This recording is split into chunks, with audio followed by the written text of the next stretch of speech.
하나님의 거룩한 백성들은 믿음의 경주를 끝까지 완주해야만 합니다. 그러기 위해서 믿음의 체력이 필요했고, 그 믿음의 체력을 가지고 거룩한 성도의 삶을 살아가기 위해 부단히도 노력해야만 하는 것이었습니다. 그 과정 속에서 성도는 정말로 끝까지 붙잡고 추구해야 될 내용들이 있고, 끝까지 조심히 살펴 경계해야 될 내용들도 있었습니다. 그런 중요한 권면을 하면서 우리 히브리서 저자는 에서를 예로 들어서 설명을 했었습니다. 에서처럼 장자의 명분을 가볍게 여겼던 그런 실수를 범하지 말라는 거였죠. 결국 우리에게는 어떻게 적용이 되는 겁니까? 하나님 나라의 백성이라고 하는 이 영적 신분을 가볍게 여기지 말라는 것이죠.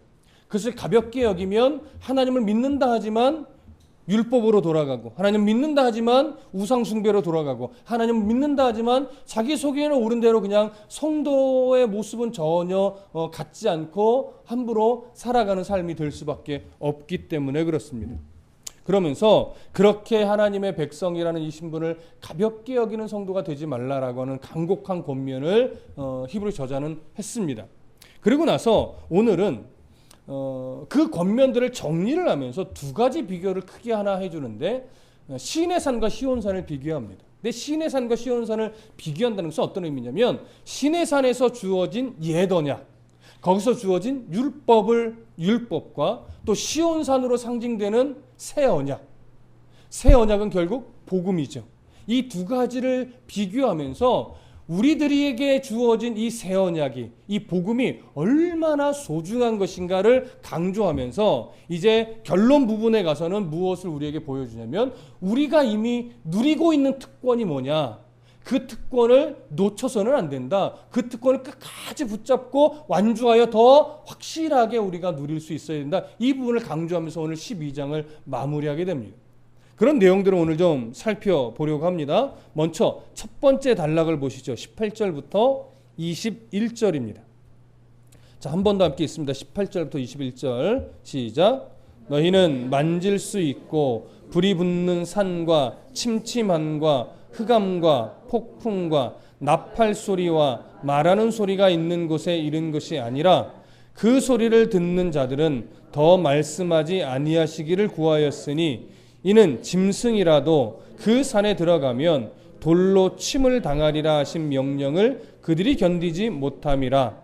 그 보이는 바가 이렇듯 무섭기로 모세도 이르되 내가 심히 두렵고 떨린다 하였느니라. 이 18절부터 21절의 내용은 구약시대의 어느 때를 배경으로 하고 있는 거냐면, 출애굽 광야의 이스라엘 백성들이 시내산에 가서 이제 하나님 앞에 계명을 받을 때, 특히 계명 중에서도 10계명을 받을 때의 그 상황을 배경으로 하고 있는 겁니다. 그래서 하나님이 시내산에 임재하여서 하나님의 계명 10계명을 우리에게, 이스라엘 백성들에게 주실 때, 그때의 모습을 어떻게 표현하냐면 18절에 만질 수 있고 불이 붙는 산과 침침함과 흑암과 폭풍과 나팔 소리와 말하는 소리가 있는 곳에 이른 것이 아니라, 이렇게 말합니다. 자, 이 18절과 19절은요 하나님께서 시내산에 임재하셨을 때에 나타난 현상들을 지금 표현하고 있고, 거기서 하나님이 사람들이 들을 수 있도록 하늘의 음성으로 계명을 주신 이 모습을 이야기를 하고 있습니다. 그래서 여기에 불이 만질 수 있다는 건 어떤 의미냐면, 사람의 눈에 보이는 시내산을 말하는 거예요. 이 땅에 있는 산, 그 눈에 보이고 만질 수 있고 걸어서 갈 수 있는 그 산인데, 그 산이 지금 어떻게 하나님의 임재 현상이 일어나냐면 불이 붙는 산이 되어 있어요. 그리고 침침함과 흑암이 있어요. 어두워지는 거죠. 그 다음에 거기에 폭풍이 있어요. 그리고 하나님의 소리가 나는데 어떤 소리가 나요? 나팔 소리가 나요. 그 나팔 소리 가운데 하나님이 직접 음성으로 계명을 주시는 거예요. 이 모습은 하나님의 임재의 현상입니다. 그런데 지금 18절과 19절에서요 히브리 저자가 강조하고 있는 것은 하나님의 임재의 현상, 하나님의 말씀으로 계명을 주셨다. 이 부분도 지금 중요하게 강조하고 있지만 더 강조하는 게 있어요. 더 강조하는 건 뭐냐면 18절 앞에 너희는, 그리고 19절 중간에 보면 잃은 것이 아니라 이렇게 돼 있죠. 너희는 잃은 것이 아니다. 이게 이 단어가 문장 가장 앞에서 강조가 됩니다. 그러면 너희는 잃은 것이 아니다가 무슨 의미냐면 너희는 나아가지 못했다. 너희는 나아간 것이 아니다. 이런 의미예요. 자, 그럼 한번 생각해 보시죠. 너희는 나아가지 못했다. 어디에 나아가지 못했다는 걸까요? 시내산에 임재하신 하나님 그 가까이로 나아가지 못했다 이거예요. 여러분, 출애굽 광야 이스라엘 백성 중에 임재하신 하나님 가까이로 들어간 사람은 누굽니까? 모세 한 사람입니다. 그리고 나머지 이스라엘 백성들은 어디까지만 가요? 하나님이 정해주신 시내산 근처까지만 가는 거예요. 지금 그것을 이야기하는 거예요. 그러니까 강조점은 어디에 있냐면 이 땅의 시내산에 하나님이 임재하여 거룩한 하나님의 계명을 주셨는데 이스라엘 백성들 너희는 그 하나님이 임재하신 산 가까이로 나아가지 못했다. 이걸 강조하는 거예요. 자, 그러면서 무엇을 또 드러내냐면 19절 중간에 보세요. 그 소리를 듣는 자들은 더 말씀하지 아니하시기를 구하였으니 이렇게 말합니다. 여러분, 시내산 근처까지만 가서 하나님의 말씀을 직접 들어요. 십계명을 주시는 하나님 음성을 듣는 거예요.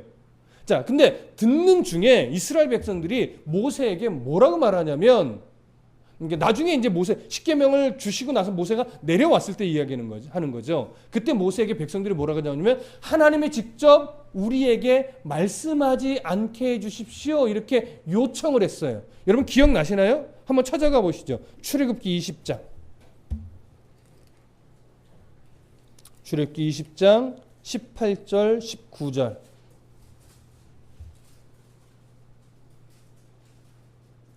출애굽기 20장 18절 19절.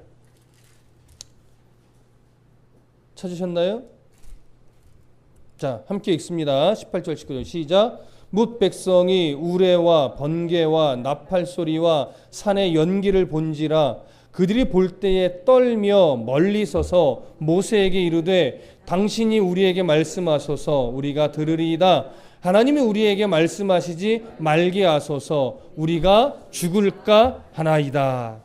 자, 이스라엘 백성들은 시내산 중심으로 들어가지도 않았습니다. 그 경계 근처까지만 갔습니다. 그리고 하나님의 음성을 멀리서 듣습니다. 근데 그 듣는 것만으로 또 하나님의 임재 현상을 보는 것만으로도 이스라엘 백성들 안에 뭐가 생긴 거예요? 두려움이 생긴 거예요. 좀 과하게 표현하면 공포에 사로잡혔습니다. 그래서 모세에게 요청합니다. 하나님이 직접 우리에게 말씀하시지 않게 해주시고 그냥 모세를 통해서만 우리가 듣게 해주십시오.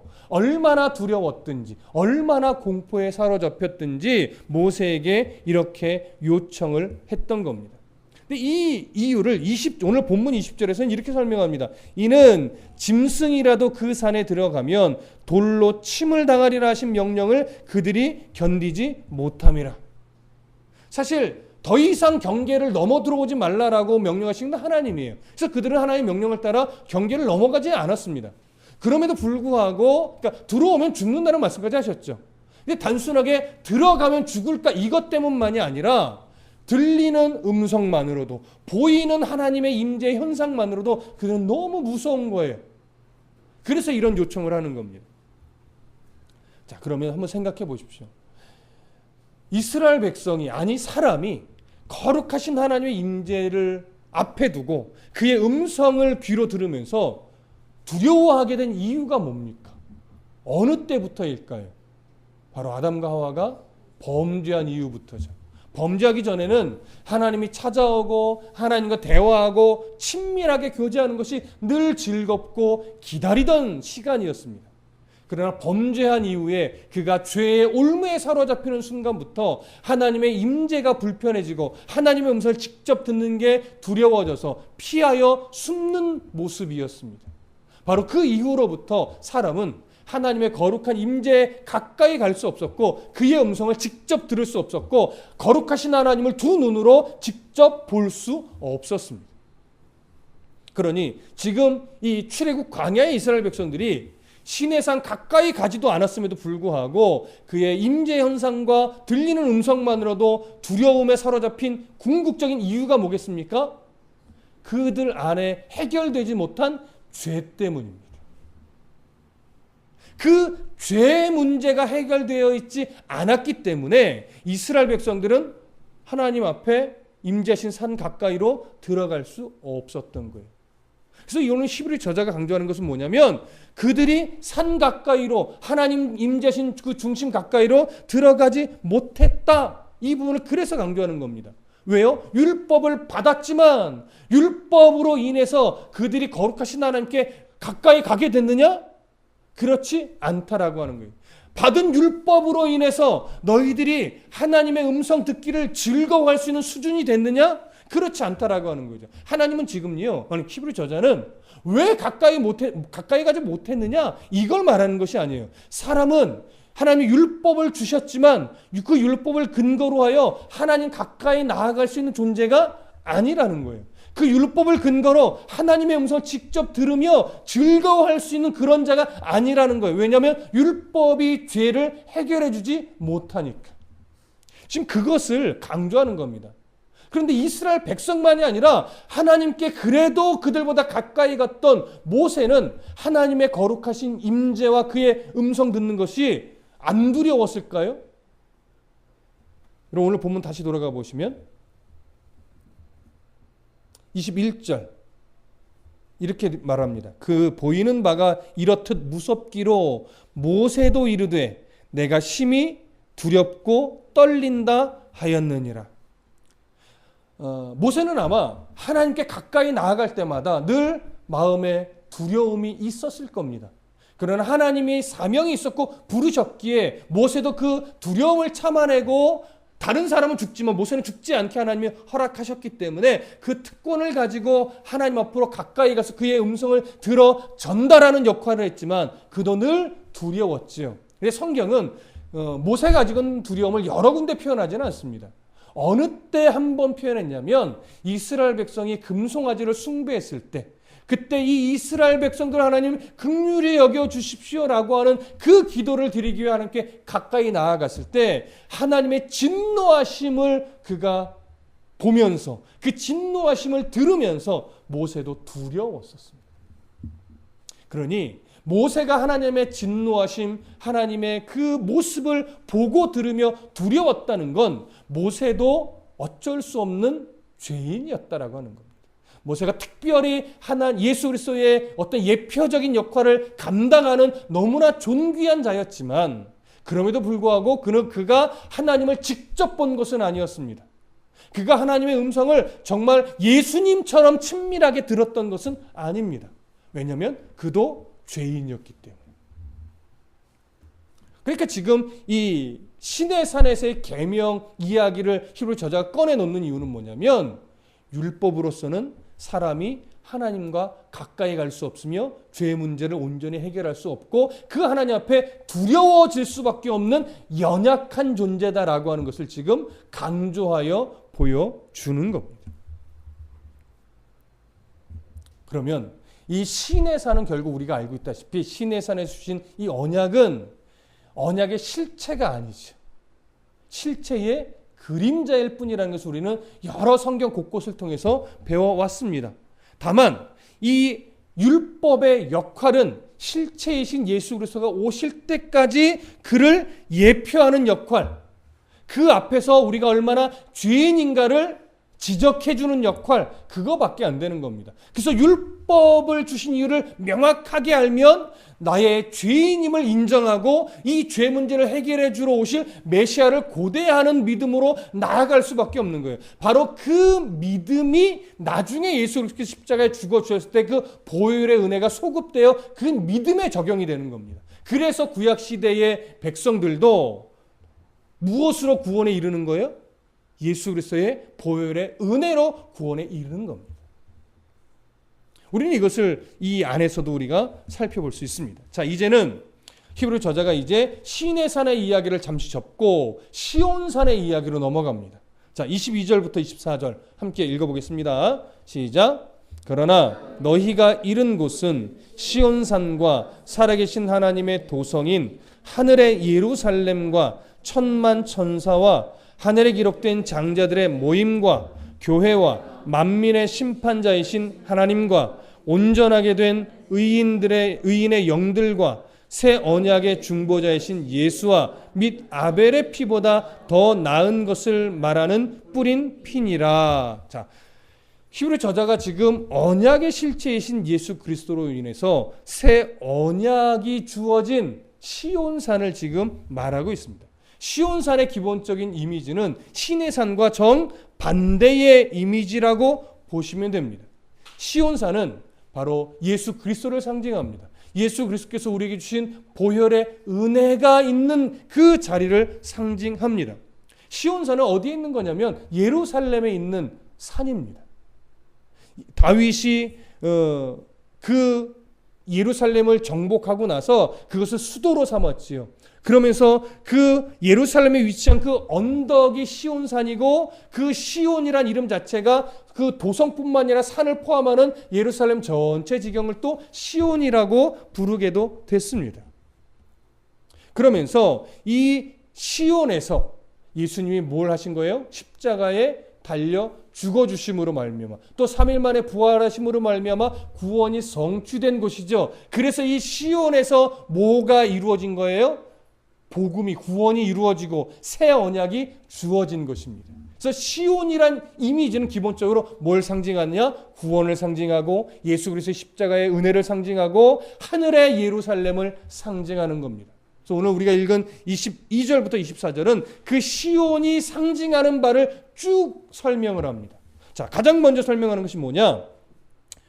가장 먼저 상징하는 것을 이야기하기 전에 22절과 24절에서 가장 지금 강조하고 있는 게 뭘까요? 바로 22절 앞에 있는 너희가 이른 곳은이, 너희가 나아간 곳은이라는 의미죠. 무엇과 대조되는 거예요? 시내산에서는 무엇을 강조했어요? 너희가 나아가지 못했다라고 하는 거죠. 어디에? 하나님이 임재하신 시내산 중심으로, 하나님 가까이로 나아가지 못했다. 그러나 예수 그리스도께서 시온산에서 십자가에서 죽으심으로 구원을 성취하신 이후에는 너희는 하나님 가까이로 뭐 한다는 거예요? 나아간다라고 하는 거예요. 그래서 시온산은 하나님을 상징하고 하늘의 도성을 상징하는데, 이제 좀 구체적으로 볼게요. 22절에 바로 그런 의미가 있는 이 시온을 이렇게 설명합니다. 살아계신 하나님의 도성인 하늘의 예루살렘이다라고 하는 것이죠. 자, 왜 살아계신 하나님의 도성인 하늘의 예루살렘일까요? 그냥 예루살렘이 아니라 땅에 있는 예루살렘이 아니라 어디에 있는 예루살렘이에요? 하늘에 있는 예루살렘이에요. 자, 아직은 이 하나님의 도성인 예루살렘을 손으로 만질 수 있는 곳인가요? 시내산과 대조가 되는 거예요. 손으로 만질 수 없어요. 눈으로 볼 수 없어요. 아직은 그 완성된 하나님의 나라가 이 땅에 임하지 않았기 때문에 그렇습니다. 그럼에도 불구하고 히브리 저자는 이렇게 말하죠. 너희가 뭐한 곳은? 이른 곳은. 너희가 이미 나아간 곳은. 아직 실체가 오지 않아 우리가 그 백성으로 살아가는 곳은 아니지만 이미 우리는 그 나라에 간 것과 똑같다는 거예요. 그래서 이 땅에서 우리는 예비적으로 그 나라의 삶을 살아갑니다. 훈련이죠. 그리고 언젠가 그 나라가 이 땅에 임할 때 우리는 그 나라에 들어가는데 이것이 변할 수 없기 때문에 성경은, 히브리 저자는 우리가 이미 그곳에 나아갔다. 하나님, 살아계신 하나님이 거하시는 도성, 하나님의 계시는 그 하늘의 예루살렘, 거기에 우리는 이미 나아간 것과 같다 이거예요. 이게 얼마나 큰 복입니까? 그렇죠? 지금 그 복을 설명하는 거예요. 시온산과 살아계신 하나님의 도성인 하늘의 예루살렘에 너희가 이미 나아갔다. 그리고 거기에 우리가 나아간 거기에 누가 있어요? 천만 천사가 있어요. 이것은 수많은 천사들이 하나님을 수종들며 우리를 뭐하고 있다라고 하는 거예요. 기다리고 있다는 거죠. 언젠가 우리는 그곳에서 진짜로 그 천군 천사들과 함께 하나님을 찬송하며 영원히 동거할 것입니다. 그리고 그것에 또 뭐가 있어요? 하늘에 기록된 장자들의 모임과 교회가 있어요. 이것은 그냥 묶어서 이렇게 생각하셔도 됩니다. 하늘에 기록된 예수 하나님의 백성 공동체. 그 공동체가 있다라고 하는 거예요. 그러니까 우리도 이미 그 공동체 안에 들어가요, 안 들어가요? 들어가죠. 다만 아직 그 공동체 안에 입성하지만 않았을 뿐이지 우리도 이미 그 하늘에 기록된 이름이 기록되어 있는 그 공동체 일원입니다. 그리고 또 뭐가 있다라고 말하나요? 만민의 심판자신 하나님이 계시대요. 이건 당연한 것이죠. 또 뭐가 있대요? 온전하게 된 의인의 영들이에요. 자, 온전하게 된 의인의 영들이면 누구를 말하는 걸까요? 구약시대 살았던 믿음의 경주를 완주했던 믿음의 선조들. 이 선조들은 구약시대를 살았지만 누구의 은혜로 말미암아 구원에 이른 자들이에요? 예수 그리스도의 십자가의 보혈의 은혜를 덧입어 구원에 이르렀기 때문에 그래서 온전하다는 표현을 쓰는 거예요. 예수 그리스도로 말미암아 죄의 문제가 해결된 상태로 하나님 나라에 가 있는 믿음의 선조들의 영. 그렇죠? 그리고 예수님 당시에 살았던 그리스도인들, 또 지금 시대까지 예수를 믿어 살아오면서 이 땅에서의 삶을 다 마감하고 하나님 나라에 가 있는 선진들, 그 모든 선진들이 무엇으로 있어요? 영으로 있어요. 죄사함 받아 하나님 나라의 이 마지막 때의 부활을 기다리며 대기하고 있는, 영으로 대기하고 있는 그곳, 거기에 우리의 선진들이 이미 영으로 우리를 기다리고 있는 겁니다. 바로 그것이 온전하게 된 의인들의 영들입니다. 그리고 거기에 또 누가 있느냐? 아벨의 피보다 더 나은 것을 말하는 피를 뿌려주신 새 언약의 중보자이신 예수가 그곳에 계십니다. 결승선에서 우리를 기다려주시듯이 지금 우리가 언젠가 이 땅에서의 경주를 다 마치면 우리도 영으로 가게 되겠죠. 왜냐하면 우리가 살아있을 때 예수님이 재림하시지 않는 이상 우리도 영으로 가게 되어 있습니다. 거기에 예수 그리스도가 두 팔 벌려 우리를 응원하며 열심히 달려라, 잘 달리고 있다, 조금만 더 기운 내라 하면서 기다리고 계신다라고 하는 거예요. 근데 그분이요, 그 예수님에 대해서 오늘 조금 더 어떤 표현 하나 더 넣냐면 아벨의 피보다 더 나은 것을 말하는 뿌린 피를 흘려주셨대요. 그러면 아벨이 흘린 피보다 더 나은 피라는 건 어떤 의미일까요? 아벨에 뿌려진 피는 뭘 증거한 피였죠? 사실은 자신의 신실함을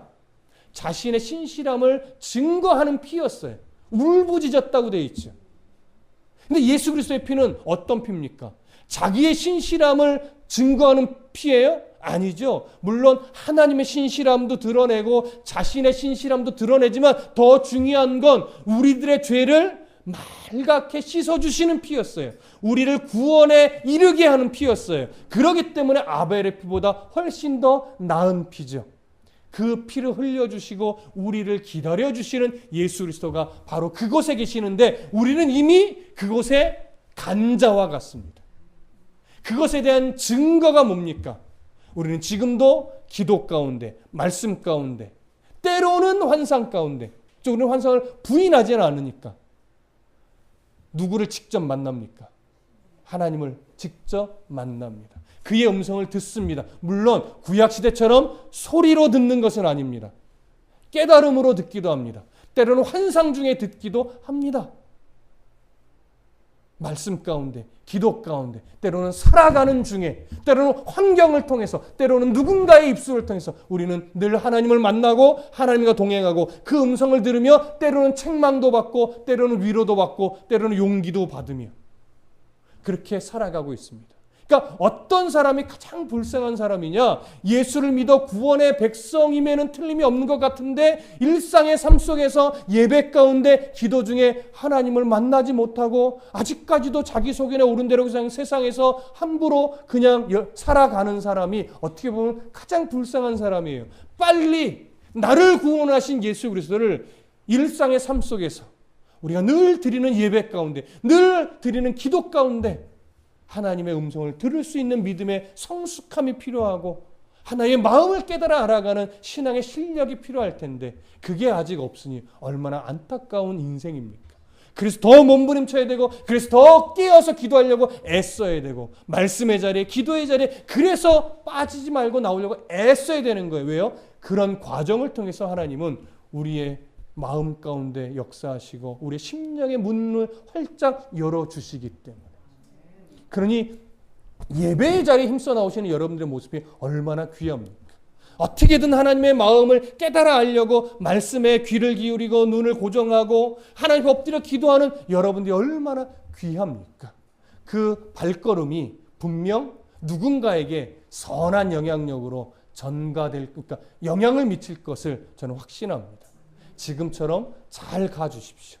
이 자리에는 중고등학생들 아마 멋지게 그 믿음의 모습들을 유산으로 물려받으리라 믿습니다. 자, 이제 25절부터 29절까지를 보겠습니다. 시작. 너희는 삼가 말씀하신 일을 거역하지 말라. 땅에서 경고하신 일을 거역한 그들이 피하지 못하였거든. 하물며 하늘로부터 경고하신 일을 배반하는 우리일까 보냐. 그때에는 그 소리가 땅을 진동하였거니와 이제는 약속하여 이르시되 내가 또 한 번 땅만 아니라 하늘도 진동하리라 하셨느니라. 이 또 한 번이라 하심은 진동하지 아니하는 것을 영존하게 하기 위하여 진동할 것들 곧 만드신 것들이 변동될 것을 나타내심이라. 그러므로 우리가 흔들리지 않는 나라를 받았은즉 은혜를 받자. 이로 말미암아 경건함과 두려움으로 하나님을 기쁘시게 섬길지니 우리 하나님은 소멸하는 불이심이라. 아멘. 자, 지금 이 마지막 단락은 앞에서 비교했던 시내산의 모습과 시온산의 모습의 내용을 근거로 하여 이제 간절한 목회적 권면을 이제 하는 겁니다. 그 목회적 권면의 처음을 이렇게 하죠. 너희는 삼가 조심해서 진실하게 어떻게 하래요? 말씀하신 일을 거역하지 말라고 합니다. 말씀하신 이가 누구일까요? 예수 그리스도시죠. 예수 그리스도를 뭐 하지 말라는 거예요? 거절하지 말라는 거예요. 당시로 들어가면 예수 그리스도를 떠나 유대교로 율법으로 돌아가지 말라는 거예요. 오늘날로 얘기하면 예수 그리스도를 믿는다 하면서도 하나님의 뜻과 가치와 상관없이 세상에서 너의 육신의 정력과 이생의 자랑만을 위해서 살아가는 그런 어리석은 인생이 되지 말라라고 하는 것과 동일하겠죠. 그래서 그 예수 그리스도를 제발 거역하지 말라 이러면서 무슨 경고를 주냐면 땅에서 경고하신 일을 거역한 그들이 피하지 못했었다 이 얘기를 하는 거예요. 여러분 땅에서 경고하신 이 누굴까요? 모세를 이야기하는 거예요. 근데 이 모세가 경고했을 때 그들이 피하지 못했다. 이것은 어느 상황을 염두에 두고 한 말로 보이냐면 이스라엘 백성들이 광야에서 모세의 말을 무시 없이 여기고 광야에서 뭘 만들어요? 금송아지를 만들어 버렸어요. 그래서 그것을 마치 하나님이랍시고 우상 숭배하다 하나님을 섬겼는데 하나님은 그걸 우상 숭배로 보았지요. 그래서 그 우상 숭배한 무리 3천여 명이 땅이 진동하고 갈라짐으로 말미암아 어떻게 됐어요? 다 죽어버렸습니다. 바로 그때를 말하는 겁니다. 모세의 경고를 거역한 그들이 그 하나님의 진노를 피하지 못하고 다 죽었다라고 하는 게 3천여 명이. 그러면서 또 하나 무슨 얘기를 해요? 이제 하늘로부터 경고하신 이를 배반하는 우리일까 보냐. 모세의 경고를 통해서도 그 많은 사람이 무시한 많은 사람이 죽었는데 예수 그리스도를 거역한다면 그보다 더 큰 심판을 그들이 면할 수 있겠느냐라고 말하는 거죠. 더 무서운 심판이 그들 앞에 놓여 있음을 조금은 무섭게 경고하는 겁니다. 왜요? 목회자의 그 안타까움을 여기다 담아놨기 때문에 조금은 무섭게 이야기를 하는 겁니다. 자, 그러면서 26절 그것을 더 명확하게 권면하기 위해서 이 표현을 합니다. 26절 그때 얘는 그 소리가 땅을 진동하였거니와 이제는 약속하여 이르시되 내가 또 한 번 땅만 아니라 하늘도 진동하리라 하셨느니라. 여러분 이제 좀 분별이 되실 겁니다. 26절 시작하는 그때에는 어느 때를 말하는 걸까요? 모세 때. 금송아지 사건으로 인해서 땅이 갈라지고 진동할 때. 그때 그 소리가 어디를 진동했어요? 그저 땅을 진동했어요. 그런데 그 다음에 이제는 약속하여 이르시되 내가 또 한 번 어디와 어디를 진동해요? 땅만 아니라 하늘도 진동한대요. 어느 때 이런 현상이 일어날까요? 마지막 심판 때, 예수님 재림하시는 그때의 상황을 말하는 겁니다. 자, 베드로후서로 한번 가볼까요? 베드로후서, 히브리서 뒤로 히브리서, 그 다음에 야고보서, 다음에 베드로 전후서가 있지요. 베드로후서 3장 10절 한번 보시죠. 베드로후서 3장 10절.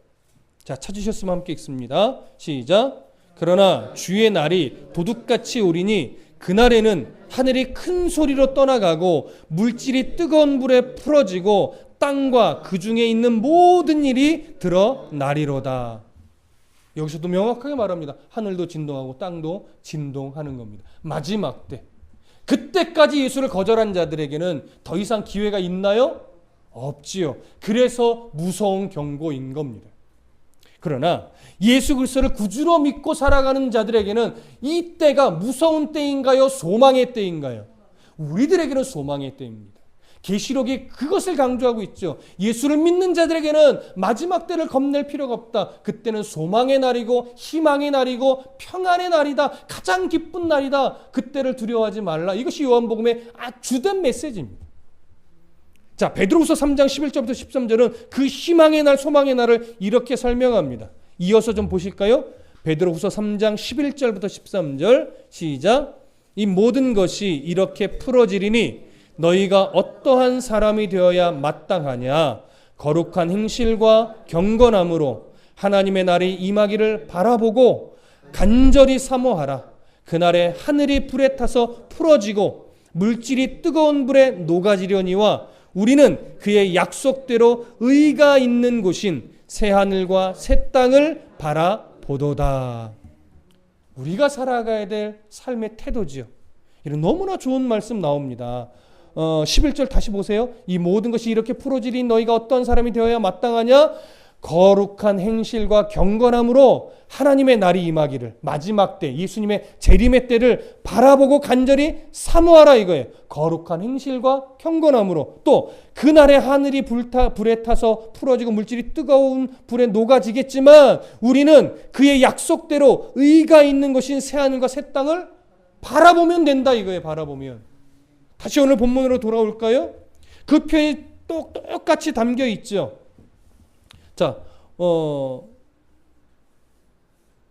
27절 이제 보세요. 26절은 지금 설명드린 것으로 충분할 것이라고 여겨지고요. 27절, 28절 함께 읽습니다. 시작. 이 또 한 번이라 하심은 진동하지 아니하는 것을 영존하게 하기 위하여 진동할 것들 곧 만드신 것들이 병동될 것을 나타내심이라. 그러므로 우리가 흔들리지 않는 나라를 받았은즉 은혜를 받자 이로 말미암아 경건함과 두려움으로 하나님을 기쁘게 섬길지니. 자, 이 부분이 지금 베드로후서 3장 11절부터 13절에 있는 내용과 똑같다라고 보셔도 무방합니다. 자, 다시 한번 설명을 드릴게요. 27절 보세요. 여기서 이 또 한 번이라 하시면 진동하지 아니하는 것을 이렇게 말하죠. 여러분, 진동하지 아니하는 것은 뭘 말하는 걸까요?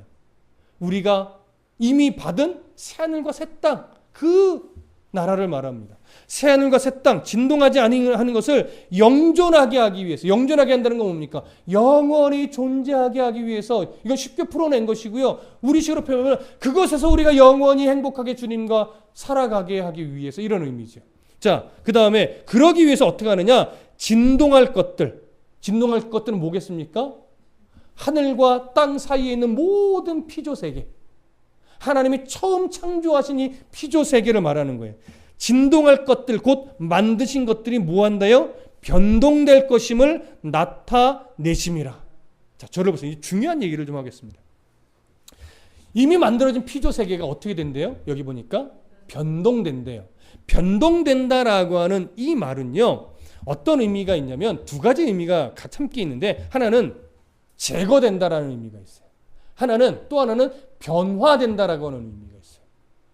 만약에 이 변동된다라고 번역한 이 헬라어 단어를 제거된다라고 하는 의미로 보면 어떻게 이해할 수 있냐면 마지막 때에 이 피조 세계가 아예 제거되고 하나님이 새롭게 새하늘과 새 땅을 만들어서 우리가 거기에 거하게 만든다는 의미가 돼요. 변화된다라는 의미로 보면 어떻게 이해가 되냐면 이 아담과 하와의 죄로 인해서 모든 피조 세계가 죄에 오염되어 있습니다. 그렇죠? 무슨 말씀 이해되시죠? 그 죄로 오염된 이 피조 세계가 다시 새롭게 갱신이 되는데 모든 죄의 현상들, 흔적들, 영향력들이 다 사라지는 거예요.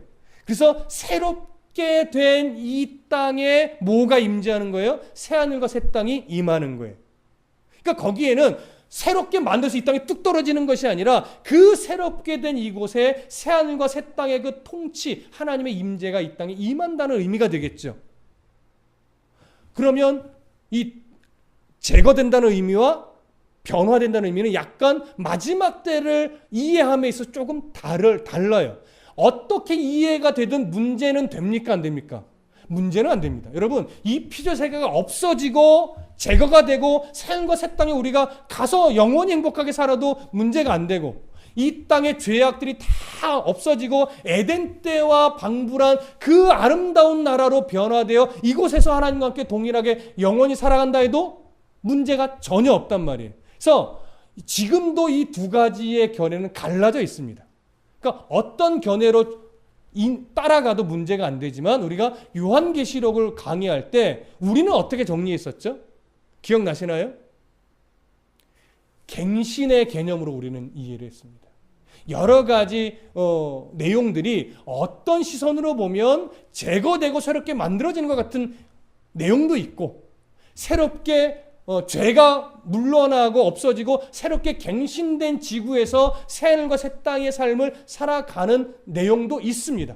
그러나 그 전반적인 걸 조금 균형감 있게 정리를 하다 보면 제가 볼 때는 어느 쪽에 조금 더 가깝다고 여겨지냐면 새롭게 변화되는 쪽이 오히려 더 가깝다고 여겨집니다. 그러나 동의 안 하셔도 이건 문제는 되지 않습니다. 무슨 말씀 이해되시죠? 자, 그렇게 새하늘과 새 땅이 우리에게 주어지기 위해서는 어떻게 된다는 거예요? 기존 피조 세계가 제거가 되든 죄의 흔적들이 다 사라지든 해야 된다는 얘기예요. 그렇게 되기 위해서 심판이 필요한 거죠. 그 냉엄한 심판, 그 준엄한 심판이 정확하게 이루어졌을 때 그때 하나님의 백성들은 이제 여기서 가장 복되고 행복한 삶을 살아갈 수 있게 된다. 그러니 너희들 율법으로 돌아가면 된다 안 된다? 안 된다. 예수 그리스도의 가치관을 따라 세상에서 너희들 속인에 오른 대로 그냥 막 살면 된다 안 된다? 안 된다. 오직 주에 붙들려 예수 그리스도의 말씀에 붙들려 기도에 붙들려 하나님이 원하시는 것이 무엇인지에 대한 끊임없는 고민 가운데 분별력을 가지고 하나님 안에서 살아가는 인생이 되어야 한다. 이것을 보여주는 겁니다. 자, 그래서 28절에 이런 말 하는 거예요.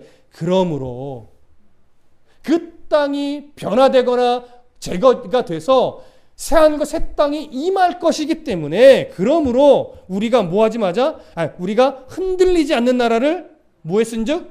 받았은즉 이미 주어졌다 이거예요. 흔들리지 않는 그 새하늘과 새 땅 하나님의 나라를 받았은즉 어떻게 하자? 은혜를 받자. 이 얘기는 쉽게 얘기하면 이겁니다. 너희에게 이미 예수 그리스도의 은혜가 주어졌는데 그 은혜를 견고히 붙잡고 가자 이거예요. 가볍게 여겨서 그냥 은혜 받았어 알았어 하고서 네 마음대로 살지 말고 일상의 삶 속에 주신 은혜를 끝까지 붙들고 끝까지 가자 이거예요.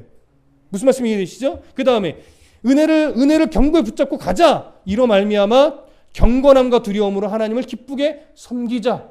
여러분, 경건함과 두려움이라는 이 표현은요, 그리스도인의 삶이 너무 중요한 태도입니다. 이것을 대치하는 언어는 아니지만 조금 더 가깝게 표현하면 경외하는 마음으로라고 표현할 수 있을 겁니다. 여러분, 하나님이 우리와 친밀한 관계임은 틀림이 없습니다. 근데 친밀한 관계라고 해서 하나님을 가볍게 여기면 되나요? 아니죠.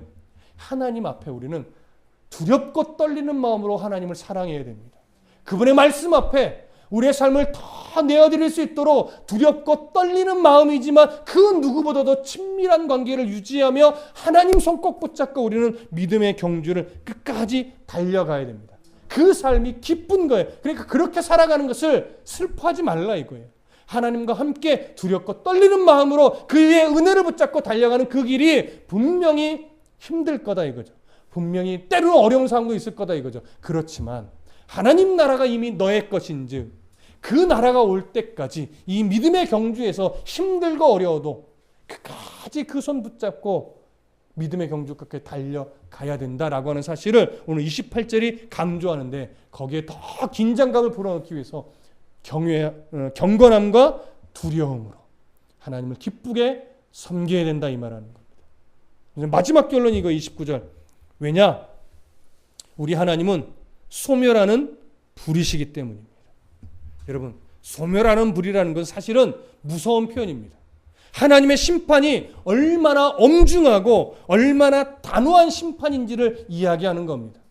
그때까지 네 속에는 옳은 대로 살면 더 이상 기회는 없이 완전한 심판의 너희들은 그 불과 함께 소멸되는 존재다라고. 소멸되는 거 없어진다는 얘기가 아니에요. 하나님의 자녀로서의 신분은 아예 없고 너희들에게 남은 건 뭐예요? 하나님과 영원한 단절.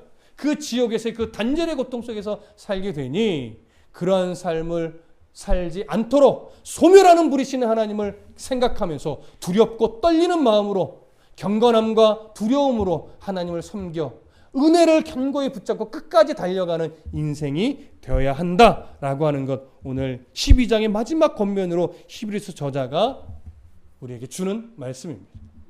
여러분, 믿음의 경주는 힘듭니다. 요소마다 하나님을 향한 우리의 은혜를 빼앗아가는 요소가 너무나 많습니다. 하나님을 향한 우리의 감사를 빼앗아가는 요소가 참 많습니다. 하나님 앞에 있는 우리의 기쁨을 뺏어가는 요소가 많습니다. 오늘 지금 너무나 넘치는 은혜를 받았어도 문 밖에 나가 그것을 깨트릴 요소가 도사리고 곳곳에 도사리고 있는 것이 실제 현실입니다. 그러니 은혜를 견고히 붙잡지 않으면 어떻게 돼요? 은혜를 금방 버리게 돼요. 그래서 우리는 사실은 그리스도인다운 긴장감은 늘 필요한 겁니다. 그것이 짐으로 가서는 안 되겠지만 우리는 늘 이런 필요한 거룩한 긴장감을 가지고 하나님의 은혜 안에서 떠나지 않기 위해, 벗어나지 않기 위해 부단히도 애쓰며 은혜를 붙잡고 하나님 나라 갈 때까지 기쁨으로 두렵고 떨리는 마음으로 하나님을 잘 섬겨내시기를 간절히 부탁드립니다. 기도하겠습니다.